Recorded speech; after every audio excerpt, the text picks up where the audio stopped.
Why does society reject the man who walks alone? Why is he labeled dangerous, cold, or arrogant? The truth is simple. Because he cannot be controlled. In a world addicted to validation and tribal belonging, the man who needs no one reveals an uncomfortable truth. Most people are slaves to opinions. Comfort. Today, we confront the truth society buries. Why the most self-reliant man is its greatest threat, and also its last hope. In every era, civilizations have built their foundations on conformity. From the smallest village to the most advanced metropolis, the health of society has always depended on one thing: control. It may wear many faces: law, religion, culture, morality. But behind each mask lies the same intent: to shape man into something predictable, safe, and obedient. And in this well-oiled machinery of human order, the man who does not need anyone is not just an anomaly. He is a disruption. This man is immune to the forces that make others bend. He does not rise or fall with opinion. He is not led by praise, nor deterred by mockery. He is a rare breed, one who belongs only to himself. The state cannot control him with threats. Society cannot seduce him with comfort. His identity is not tethered to approval, belonging, or emotional dependence. He has walked through fire, and in the flames, burned away the illusions most people spend their lives worshiping. What terrifies society is not that this man is dangerous in the conventional sense. He may not hold a weapon or shout his ideas in crowds. What makes him a threat is that he cannot be manipulated. And when manipulation fails, the entire structure that relies on psychological obedience begins to fracture. He is not the kind of man you can guilt into silence, flatter into agreement, scare into obedience. The self-sufficient man operates on principles, not impulses, on clarity, not confusion. He moves like someone who has seen through the charade and no longer participates in the performance. The modern world survives on subtle forms of slavery: emotional, social, intellectual. People are encouraged to feel incomplete, so they will consume, conform, and seek fulfillment in external places. The man who has withdrawn from these dependencies is like a crack in the dam. If one man can live without needing applause, attention, or acceptance, then it suggests others can too. And if others begin to follow, the very mechanisms that govern the masses become irrelevant. Such a man does not make his decisions based on fear of exclusion or desire for acceptance. His silence does not stem from timidity. It is the silence of someone who has mastered the internal world, where real wars are fought. When most people seek groups, alliances, and movements to feel important, he finds sufficiency in solitude. While others beg to be seen, he observes invisibly. The masses chase visibility, relevance, and validation. But he walks away from the stage. Not because he cannot perform, but because he sees the show for what it is: distraction, vanity, noise. This rejection of dependence terrifies not just governments or institutions, ordinary people. Because he becomes a mirror, an uncomfortable reminder that much of what they believe about themselves is a lie. They think they are free, they fear silence. They think they are strong, but their moods depend on likes, messages, and the opinions of strangers. The self-sufficient man exposes this weakness without saying a word. He dismantles power structures simply by existing outside of them. He does not protest. He does not beg for reform. He renders the system powerless by needing nothing from it.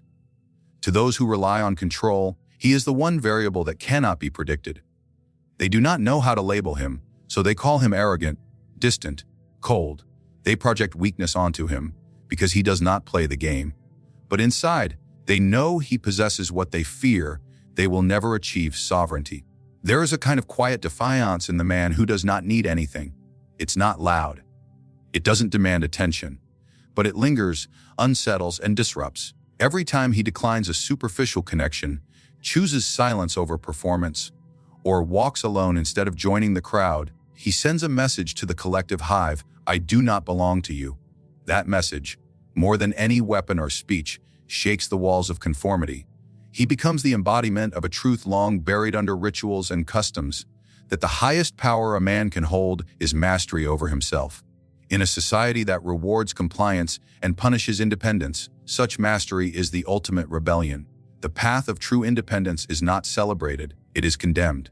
Not because it is wrong, but because it threatens the emotional scaffolding upon which most people build their identities. A man who chooses solitude is not seen as strong, as broken. A man who thinks for himself is not seen as wise, but as difficult. Society at its core, suspicious of anyone who dares to walk a path outside the herd, and so it quickly gives that path a name meant to shame: arrogance. But this so-called arrogance is not born from superiority. It is born from clarity. The independent man does not separate himself from others out of contempt, because he no longer finds nourishment in surface-level interaction. He has tasted a different kind of fulfillment, one rooted in inner depth, not outer approval. This creates a tension between him and the world, because where others seek to blend in, he stands apart. Not by force, but by nature. He does not hide behind smiles, nods, or false agreements. He does not nod when he means to shake his head. And so, the world calls him proud. Most people are social chameleons. They change colors depending on who is watching. They shrink or swell to fit the room, the group, the mood. They rely on the group to validate their existence, to tell them who they are. They fear being cast out more than being wrong. The independent man is immune to this fear. He has already accepted exile, voluntarily.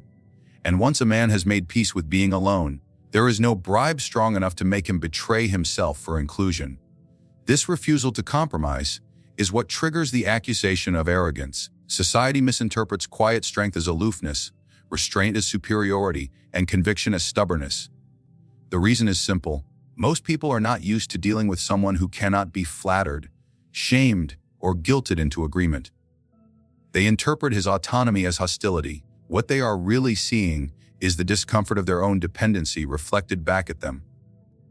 The independent man is not cruel. He simply withholds participation in the emotional games others play. He does not fake interest, pretend to belong, or bow to superficial traditions. His loyalty is to truth, not performance. This too unsettles people. In a world that thrives on ritualized interaction, fake laughter, polite lies, hollow praise, his authenticity is abrasive. Not because he attacks others, because his presence exposes the inauthenticity they've come to accept as normal. He may speak less, but when he does, it cuts deeper. He may not attend every gathering, but when he appears, his absence is felt before his presence is even noticed. He does not insert himself into every conversation, and so people label him as arrogant, not understanding that he speaks only when there is something to say. Silence is not a sign of disdain. It is a mark of inner richness. But to the shallow, silence feels like judgment. They want noise, not insight. Noise keeps the anxiety of their own hollowness at bay. The independent man does not demand respect. He simply acts in ways that do not beg for it. This, too, is seen as arrogance. Because in a world where everyone is secretly begging to be liked, the man who seems to care very little about being liked must think too highly of himself. Or so they believe. But he does not see himself as better. He simply values reality over illusion, peace over popularity. He does not climb social ladders because he does not believe they lead anywhere meaningful. This is the true divide. The independent man does not reject others because he thinks he is above them, because he no longer accepts the price they demand for belonging. The price of silence when truth is needed. The price of pretending to be less so others can feel more. The price of applause for mediocrity and agreement for comfort. These are currencies he no longer trades in, and so the world misreads him. They call his boundaries ego. They call his discernment arrogance. They call his refusal to be manipulated pride. The truth is, independence has always made people uneasy. Not because the independent are dangerous, because they are immune to peer pressure, to emotional blackmail, to the subtle need for social reinforcement.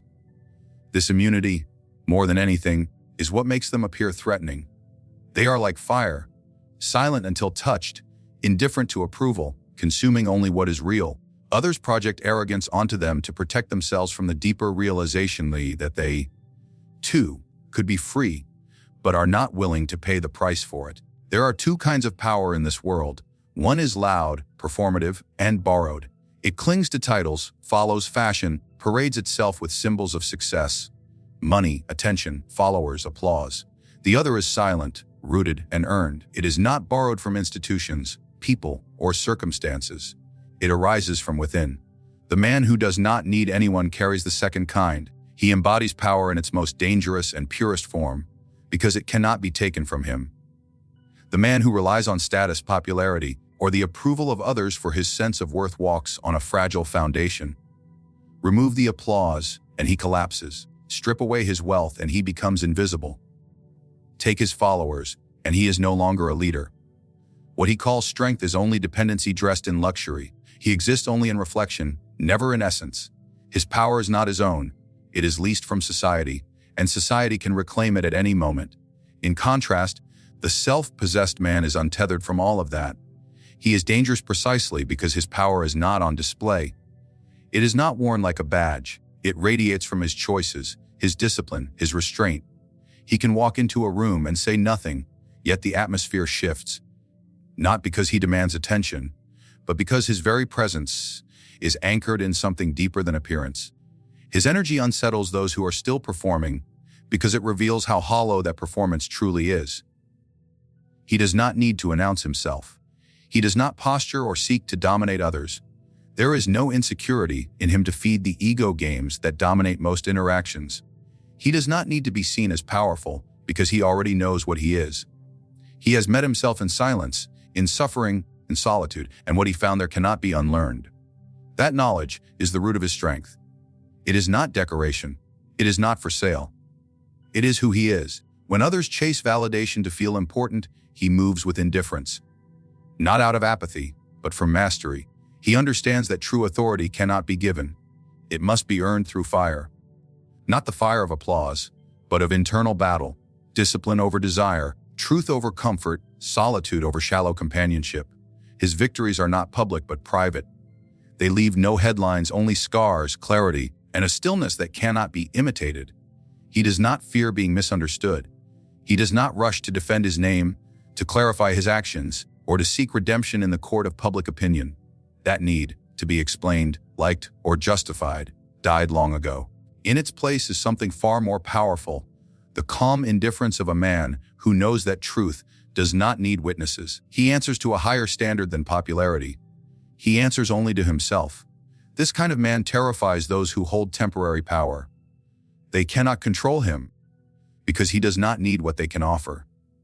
They cannot silence him with threats because he is already detached from what they threaten to take. They cannot shame him because he has confronted his own darkness and made peace with it.